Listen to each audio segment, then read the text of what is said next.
Assalamualaikum warahmatullahi wabarakatuh. Saya Ika Ramawati dengan NIM C1C021168. Di sini saya akan menjelaskan materi tentang akuntansi syariah yaitu sumber hukum Islam. Definisi sumber hukum Islam. Sumber hukum Islam merupakan dasar atau referensi untuk menilai apakah perbuatan manusia sesuai dengan syariah atau ketentuan yang telah digariskan oleh Allah Subhanahu wa taala atau tidak. Sumber hukum Islam yang telah disepakati jambro atau kebanyakan ulama ada empat. Yang pertama Al-Quran, yang kedua As-Sunnah, yang ketiga Ajma, dan yang keempat Qiyah. Itu tertuang dalam Quran surah keempat ayat ke-59. Selanjutnya yang pertama ada Al-Quran. Al-Quran ini merupakan kalam Allah atau kalamun Allah dalam Quran surah ke-53 ayat keempat dalam bahasa Arab sebagai mukjizat yang diturunkan kepada Nabi Muhammad SAW melalui utusan Allah malaikat Jibril alaihissalam untuk digunakan sebagai pedoman hidup bagi manusia dalam menerangkan kebahagiaan hidup di dunia maupun akhirat. Al-Quran ini diturunkan secara berangsur-angsur dikarenakan yang pertama untuk menguatkan hati, yang kedua untuk menartilkan atau mengartikan. Mukjizat Al-Quran. Yang pertama ada keindahan seni bahasa Al-Quran atau balaghah. Yang kedua kebenaran pemberitaan Al-Quran tentang keadaan yang terjadi abad-abad yang silam. Yang ketiga pemberitaan Al-Quran tentang hal-hal yang akan terjadi pada masa datang. Merupakan kebenaran yang tidak terbantahkan. Dan yang keempat, kandungan Al-Quran banyak memuat informasi tentang ilmu-ilmu pengetahuan.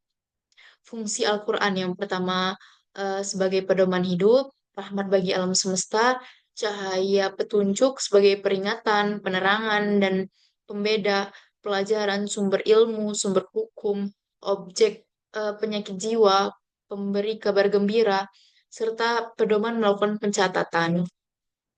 As-Sunnah yang kedua ialah ucapan kauliyah atau perbuatan fi'liyah serta ketetapan takririyah Nabi Muhammad Shallallahu Alaihi Wasallam yang merupakan sumber hukum Islam kedua setelah Al-Quran.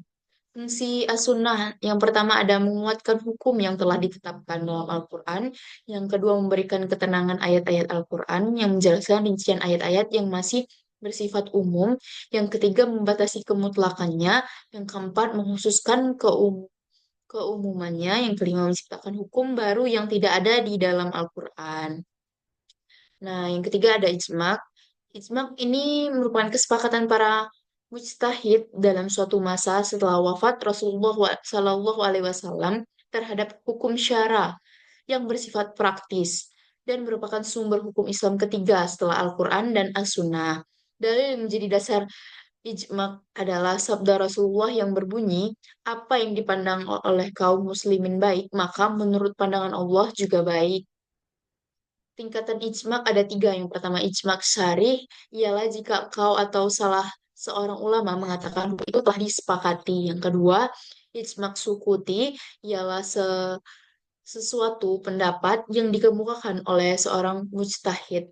Yang ketiga ijma pada permasalahan pokok jika para ahli fikih yang hidup dalam satu masa berbeda dalam pendapat akan tetapi bersepakat dalam hukum yang pokok. Faktor ijma sebagai dasar hukum. Yang pertama ada pada masa terjadinya peristiwa harus ada beberapa orang yang mujtahid. Kemudian ada kesepakatan itu harus keputusan yang bulat. Yang ketiga semua mujtahid menyetujui hukum syara yang telah disepakati dengan tidak memandang negara kebangsaan golongan mereka. Yang keempat, kesepakatan diterapkan secara tegas terhadap peristiwa lewat perkataan dan perbuatan. Ini ada yang keempat, yaitu kias. Kias menurut bahasa adalah pengukuran sesuatu yang lainnya atau penyamaan sesuatu dengan sejenisnya. Sedangkan menurut terminologi, definisi kias secara umum adalah suatu proses penyikapan kesamaan hukum suatu kasus yang tidak disebutkan dalam suatu dalil baik di Al-Quran dan As-Sunnah dengan suatu hukum yang disebut dalam dalil tersebut karena ada kesamaan dalam alasannya atau ilat. Menurut Syafi'i 2007 terdapat dalam Quran surah ke-59 ayat 2. Kias sebagai sumber hukum. Ini yang pertama mengacu dan tidak bertentangan dengan Al-Quran dan As-Sunnah. Yang kedua, kias juga sesuai dengan logika yang sehat. Misalnya, orang Islam meminum minuman yang memabukkan sehingga haram hukumnya. Sekian materi dari saya, lebih dan kurangnya saya mohon maaf. Wassalamualaikum warahmatullahi wabarakatuh.